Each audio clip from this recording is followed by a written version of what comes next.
اس کے بعد آ گیا اور اگر طلاق ہی کی ٹھان لیں تو بے شک اللہ تمہارے ارادوں کو سننے اور جاننے والا ہے، اور جن عورتوں کو طلاق دی گئی ہو وہ 3 حیض تک اپنے آپ کو روکے رکھیں، اور انہیں یہ جائز نہیں کہ اللہ نے جو کچھ ان کے رحم میں پیدا کیا ہے اسے چھپائیں،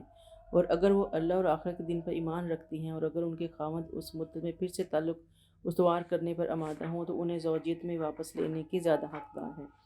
نیز عورتوں کے مناسب طور پر مردوں پر حقوق ہیں جیسا کہ مردوں کے عورتوں پر، البتہ مردوں کو ایک درجہ اوپر فضیلت حاصل ہے۔ واللہ عزیز، اور اللہ تعالیٰ بہت زبردست اور حکمت والا ہے۔ یعنی یہ جو احکامات اللہ تعالیٰ بیان کر رہے ہیں، اللہ تعالیٰ کہتا ہے مجھے پتہ ہے میں کیا کہہ رہا ہوں۔ بعض اوقات یہ احکامات ہمیں گراں گزرتے ہیں ہماری طبیعتوں پہ، لیکن اس کے اندر جو حکمتیں چھپی ہیں وہ ہمیں بعض اوقات سمجھ میں نہیں آتی، اور اس کی حکمتیں بہت دیر میں بعض اوقات سمجھ میں آتی ہیں۔ اور یہاں پہ خاص طور پہ طلاق کے احکامات آ رہے ہیں ہمارے سامنے کہ کیا ہے کہ عدت کے دوران باتیں، اب طلاق کیسی دینی چاہیے، یہ ایک بہت لمبی ڈیٹیل میں مختصراً پڑھ دیتی ہوں کہ عورت کی جو طلاق ہے وہ 3 طہر یعنی دونوں صورتوں میں درست ہے۔ مختلف خواتین کی عدت کی تفصیل دیکھیں۔ اچھا، عدت کے دوران نان نفقہ رہائش خاوند کے ذمہ ہے، قانوناً اس کی بیوی ہی رہے گی۔ حق نہ چھپائیں، مثلا عدت کا جو اللہ تعالیٰ نے جو وزڈم رکھی ہوئی ہے کہ اگر اس کا حمل ہے تو وہ ظاہر ہو جائے تاکہ اس بچے کی ولدیت مشکوک نہ ہو جائے، ٹھیک ہے نا، پتہ ہو کہ اسی باپ کی اولاد ہے۔ تو پھر اگر حمل ظاہر ہو جائے تو پھر جو اس کی عدت ہے وہ وضع حمل تک ہے۔ اب وضع حمل جو ہے وہ 9 مہینے ہے، 8 مہینے ہے، 6 ہے، 1 ہے، یہ چند دن ہے۔ جس دن بچہ ہو گیا اس کی عدت ختم ہو جاتی ہے، اللہ تعالیٰ اس عورت کو آزاد کر دیتا ہے۔ پھر یہ ہے کہ حیض کے متعلق اب عورتیں بھی جو ہیں وہ حق نہ چھپائیں، یعنی اگر طلاق لینی ہے اس معاملوں میں جو عورتوں کے معاملات ہیں وہ مردوں سے نہ چھپائیں۔ حق کی ڈیٹ، اپنے حیض کی ڈیٹس کو نہ چھپائیں، کیونکہ 3 طہر اللہ تعالیٰ نے رکھی ہے نا، پاکیزگی کے جو ڈیوریشن ہے وہ 3 ڈیوریشنز اللہ تعالیٰ نے طلاق کی دیے ہیں، اور اس دوران میں پہلی ایک طلاق ہوتی ہے اور ہسبینڈ کو رجوع کا اجازت ہوتا ہے کہ ودن 3 منتھ 3 طہر واپس آپس میں مل جاتے ہیں میاں بیوی تو آپ کی طلاق نہیں ہوتی۔ لیکن اگر ایک ٹائم گزر گیا اور اگلی طلاق اگلی آ گئی، دوسری طلاق ہو گئی، تو پھر اگر 3 طہر کے دوران جو ہے وہ ہسبینڈ واپس آنا چاہے، آپس میں میاں بیوی آپس میں ریکنسائل کرنا چاہیں تو پھر ان کو ایک سرے سے نکاح کرنا پڑتا ہے۔ لیکن اگر دوسرا بھی گزر گیا تو پھر تیسرے کے بعد تو ڈیفینیٹلی طلاق ہو جاتی ہے، اس کے بعد پھر آپ کوئی صورت نہیں ہوتی انٹل کہ وہ ایک اللہ نے اگلا حکم دیا وہ ہم آگے دیکھیں گے۔ پھر اللہ تعالیٰ فرماتا ہے کہ اگر تیسری طلاق، اگر خاوند رجوع کرنا چاہے 2 طلاقوں کے بعد تو عدت کے بعد بھی، تو اگر تیسری طلاق نہیں ہو رہا وہ واپس آنا چاہتا ہے تو نکاح کرنے کا زیادہ حقدار ہے، بشرطے کہ عورت کی بھی اس میں رضا ہو۔ اگر عورت مانے تو وہ مرد کے ساتھ دوبارہ واپس کر سکتی ہے، یعنی عورت کی مرضی بہت ضروری ہے۔ پھر آپ فرماتے ہیں، اللہ تعالیٰ فرماتا ہے کہ مرد کو عورت پر ایک فضیلت حاصل ہے، کیوں؟ کیونکہ وہی گھر کے معاملات و انتظامات کے ذمہ دار ہوتے ہیں، خرچ اخراجات بھی وہی برداشت کرتے ہیں، لہذا طلاق اور رجوع کا حق بھی صرف مرد کو دیا گیا ہے۔ پھر آگے ہم دیکھیں گے کہ الطلاق مرتان، طلاق رجعی یعنی رجوع کرنے والی طلاق صرف 2 بار ہے، ٹھیک ہے، تیسرے کے بعد رجوع کا حق ختم ہو جاتا ہے۔ فَإِمْسَاكٌ بِمَعْرُوفٍ أَوْ تَسْرِيحٌ بِإِحْسَان، تو پھر یا تو سیدھی طرح سے اپنے پاس رکھا جائے اور یا بھلے طریقے سے رخصت کر دیا جائے، اور تمہارے لیے یہ جائز نہیں کہ ان میں سے کچھ واپس لے لو جو تم انہیں دے چکے ہو، اور یہ کہ دونوں میاں بیوی ڈرتے ہوں اور حدود اللہ کی پابندی نہ کر سکیں۔ ہاں، اگر وہ اس بات سے ڈرتے ہوں کہ اللہ کی حدود کی پابندی نہ کر سکیں گے تو پھر عورت اگر کچھ اپنی مرضی سے گلو خلاصی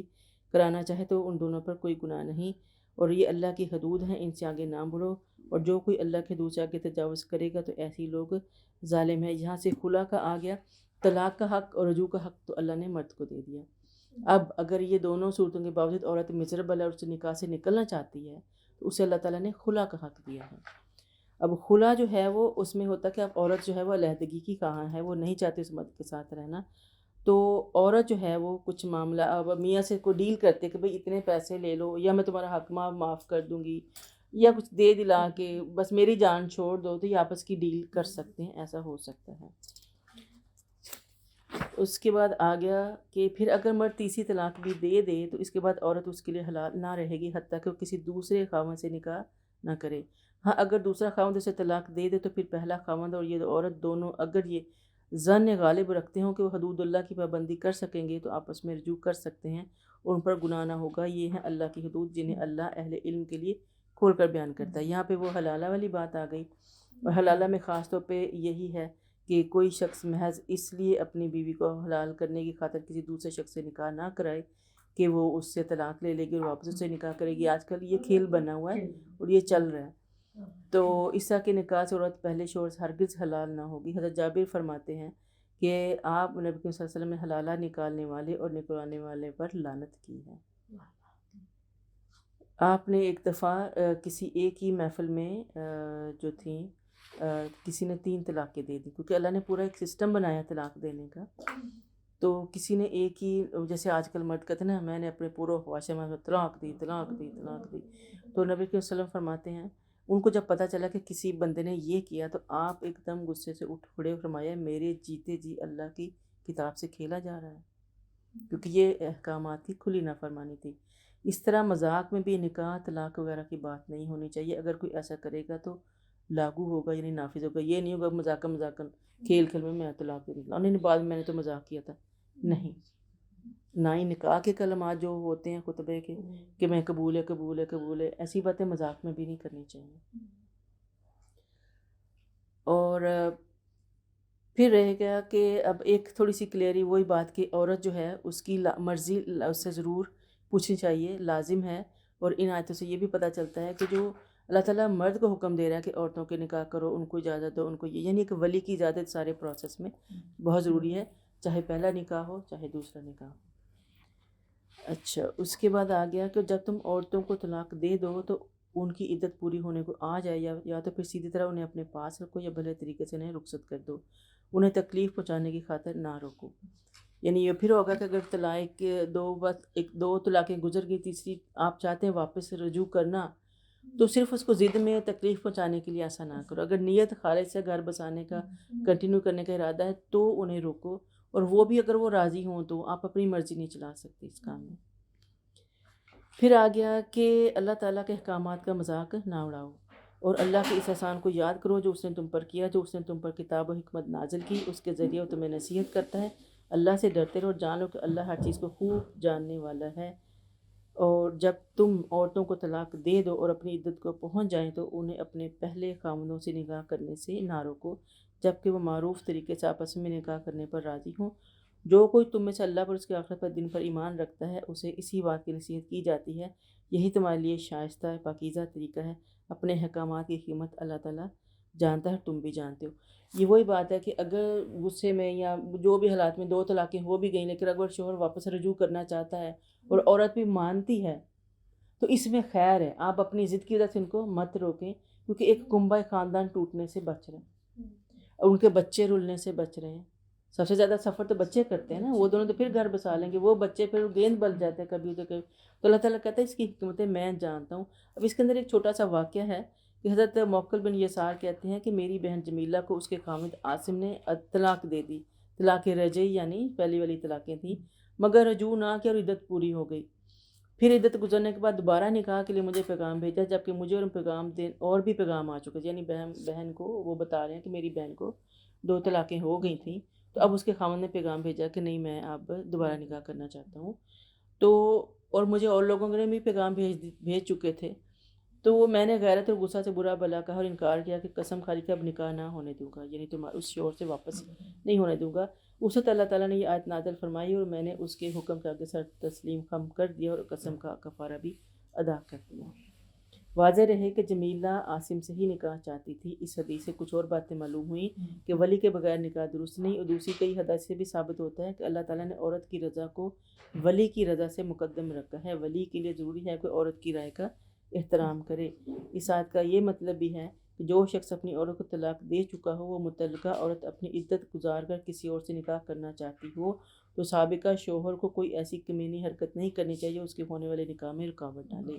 یعنی یہ ایسے کام ہے کہ اگر کرنے پہ آ ہی جائیں تو بھلے طریقے کے ساتھ ایک دوسرے کے ساتھ آپ معاملہ کرو. والوالدات یرضعن اولادہن حولین کاملین لمن اراد ان یتم الرضاعہ وللمولود لہ رزقہن وکسوتہن بالمعروف لا تکلف نفس الا وسعها لا تضار والدۃ بولدها ولا مولود لہ بولدہ وعلی الوارث مثل ذلک فإن أرادا فصالا عن تراض منهما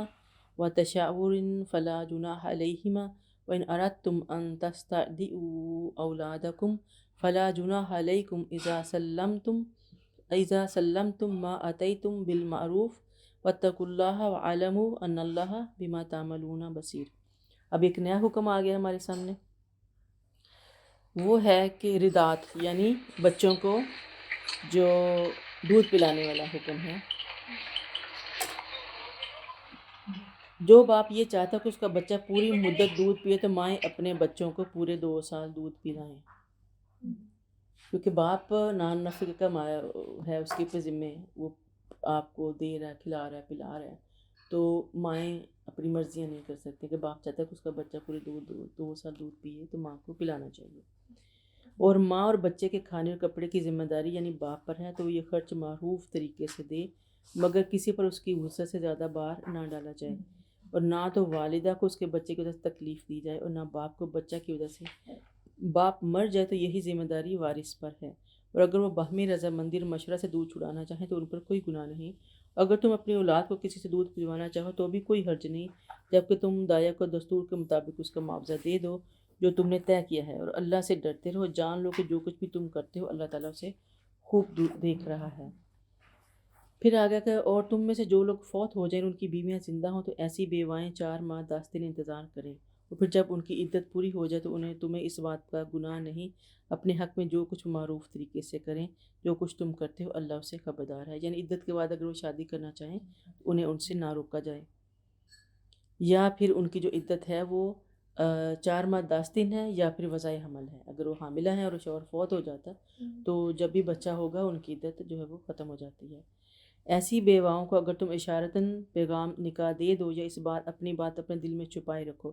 دونوں صورتوں میں تم پر کوئی گناہ نہیں، اللہ جانتا ہے کہ تم انہیں دل میں یاد رکھتے ہو، لیکن ان سے کوئی معاہدہ پوشیدہ طور پر نہ کرنا۔ ہاں جو بات کرنا ہو معروف طریقے سے کرو، مگر ان سے عقد نکاح کا ارادہ مت کرو جب تک ان کی عدت نہ گزر جائے، اور جان لو کہ جو کچھ تمہارے دل میں ہے اللہ تعالیٰ اسے بہت اچھی طرح سے جانتا ہے، لہذا اس سے ڈرتے رہو۔ وَاعْلَمُوا أَنَّ اللَّهَ غَفُورٌ حَلِيمٌ، اور یہ جانو کہ اللہ تعالیٰ معاف کرنے والا اور بردبار ہے۔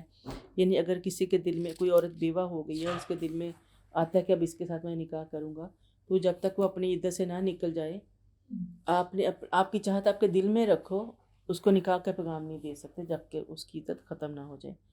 تم پر کچھ گناہ نہیں کہ اگر تم ایسی عورتوں کو طلاق دے دو جنہیں تم نے مس نہ کیا ہو۔ اب ایک نیا حکم آگے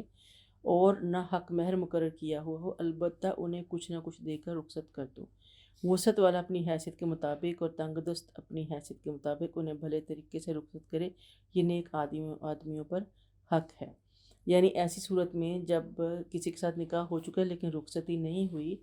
اور نکاح بھی جو مہر بھی مقرر نہیں ہوا تھا، کئی دفعہ نکاح ایسے ہوتے ہیں کہ مہر ہوتا ہے کہ جب رخصتی کے ٹائم پہ پھر سے باقی کنڈیشنز کی جائیں گی، تو مہر بھی مقرر نہیں ہوا، تو پھر لیکن ارادہ بدل گیا، شادی کو کنٹینیو رکھنے کا، طلاق کی نوبت آ گئی، تو اللہ تعالیٰ فرماتا ہے چونکہ اس کو ایک مدت تک باندھ کے رکھا، اس عورت کا تو وہ ٹائم نکل گیا نا، تو آپ کو اس کے لیے کچھ نہ کچھ بھلے، چاہے مہر مقرر نہیں ہوا، آپ اس کو کچھ نہ کچھ بھلے طریقے سے اس کا معاوضہ دے دیں، کیونکہ متعلقہ جو ہے اس کی شہرت کو بھی نقصان پہنچا، کیونکہ گھر بیٹھے طلاق ہوگی، لوگ کہیں گے کچھ تو ہوا، تو نقصان تو اس کا ہوا نا، ٹائم بھی ضائع ہوا، اس کی امیدیں بھی خراب ہوئیں، اس کا دل بھی برا ہوا، پھر لوگوں کی باتیں بھی سننے کو ملی، تو کوئی اللہ تعالیٰ کہتا ہے اس کی پینلٹی دو، ٹھیک ہے۔ پھر یہ کہ اللہ تعالیٰ آگے فرماتے ہیں کہ اور اگر انہیں ہاتھ لگانے سے پیچھے طلاق دے دو تو مگر ان کا حق میں، اب دوسری بات صورت آ گئی کہ ایسی عورتیں جن کو آپ نے، اب ایک دوسری نکاح کی صورت ہے کہ نکاح ہوا اور حق مہر بھی مقرر ہو گیا لیکن ابھی رخصتی نہیں ہوئی، ٹھیک ہے، تو ان کا بنتا ہے کہ طے شدہ حق مہر کا نصف ادا کرنا ضروری ہوگا آپ کو۔